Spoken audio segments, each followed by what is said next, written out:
விக்கிரவாண்டி இடைத்தேர்தலில் போட்டியிட வேட்புமனு தாக்கல் செய்த மாணவி ஸ்ரீமதி தாயாரின் மனு நிராகரிக்கப்பட்ட நிலையில் ஸ்ரீமதியின் தாயார் தர்ணா போராட்டத்தில் ஈடுபட்டிருக்கிறார்.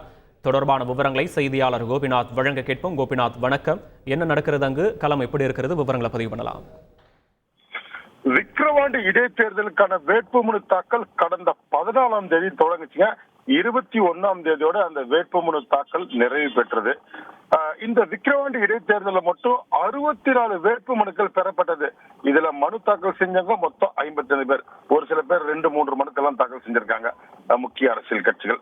இந்நிலையில இன்று வேட்புமனு பரிசீலனை விக்கிரவாண்டி வட்டாட்சியர் அலுவலகர் தேர்தல் நடத்தும் சந்திரசேகர் தலைமையில் நடைபெற்றது. இன்று வேட்பாளர்கள், முக்கியமான வேட்பாளர்கள், அவங்க பிரதிநிதிகள் அத்தனை பேருமே கலந்துட்டாங்க. இன்று 35 மனுக்களை தள்ளுபடி செஞ்சிருக்காங்க.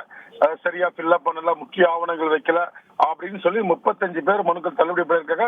29 மனுக்கள் ஏற்கப்பட்டிருக்கு. இதுல திமுக, பாமக, நாம் தமிழர் கட்சி முக்கிய வேட்பாளர்களோட மனுக்கள்லாம் வேட்புமனு ஏற்கப்பட்டிருக்கு. இது மட்டும் இல்லாமல் இன்று ஒரு முக்கியமான விஷயமா பார்க்கப்படுறது பாத்தீங்கன்னா, இதுல சுயேட்சை வேட்பாளர்கள், முக்கியமா சொல்லக்கூடிய விஷயம் வந்து ஸ்ரீமதியோட தாய், இவங்க வந்து விக்கிரவாண்டி இடைத்தேர்தலில் போட்டி போறதுக்காக வந்து மனுக்கு தாக்கல் பண்ணியிருந்தாங்க.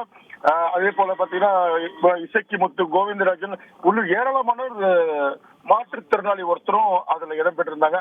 இவங்களோட வேட்பு மனுக்கள் தள்ளுபடி செய்யப்பட்டது. உடனடியாக அவங்க என்ன பண்றாங்கன்னா, இதனை எதிர்த்து இவங்க அந்த வட்டாட்சியாளர்கிட்ட தர்ணா போராட்டத்தில் ஈடுபடுறாங்க. இவங்க என்ன காரணம் சொல்றாங்கன்னா, தங்களோட மனுக்கள் இது வந்து வாலண்டரியா வேண்டுமென்றே இதை வந்து தள்ளுபடி பண்ணாங்க அப்படின்றது இவங்களோட குற்றச்சாட்டு இருந்தது.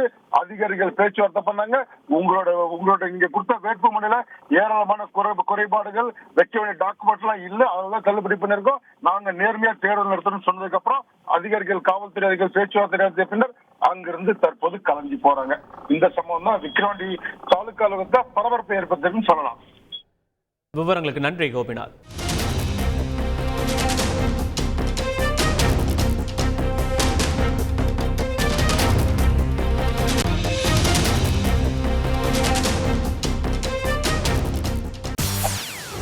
செய்திகளை உடனுக்குடன் தெரிந்து கொள்ள உடனே சப்ஸ்கிரைப் பண்ணுங்க.